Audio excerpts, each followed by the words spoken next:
সদর দপ্তরে 57 জন কমিটেড চৌকস দেশপ্রেমিক সেনা অফিসারকে নির্মমভাবে হত্যা করা হয়েছিল।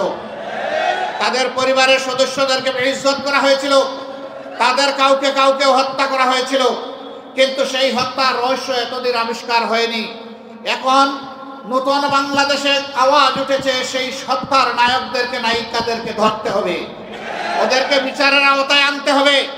বাংলাদেশের সুরক্ষার জন্য এর কোনো বিকল্প আমরা দেখছি না, অবশ্যই তার বিচার হতে হবে। জামাত নেতাদের অন্যায়ভাবে হত্যা করা হয়েছে, এদেশের যে কয়টি মানুষকে অন্যায়ভাবে হত্যা করা হয়েছে সব হত্যাকাণ্ডের বিচার আমরা চাই।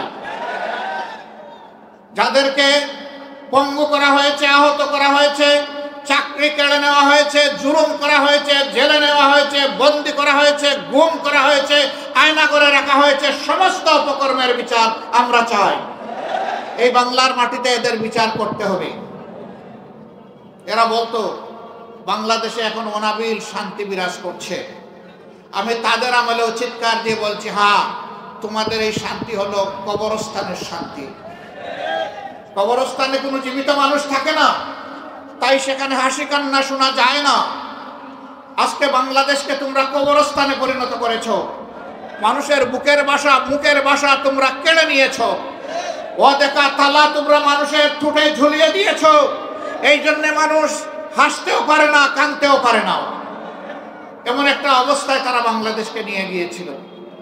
আমার বন্ধু বলে গিয়েছেন, তারা এদেশের জনগণের শাসন কায়েম করেনি, একটি গোষ্ঠী নয়, একটা পরিবারকে এই জাতির গাড়ে চাপিয়ে দিয়েছিল। এই পরিবারের হাব ভাব এমন ছিল, তারা এই জাতির মালিক, আমরা বাকি 18 কোটি মানুষ ভাড়াটিয়া। বাড়ির যিনি মালিক তিনি বাড়ি ফেলে কোথাও পালায় যান না। ঘর ছেড়ে কে যায়?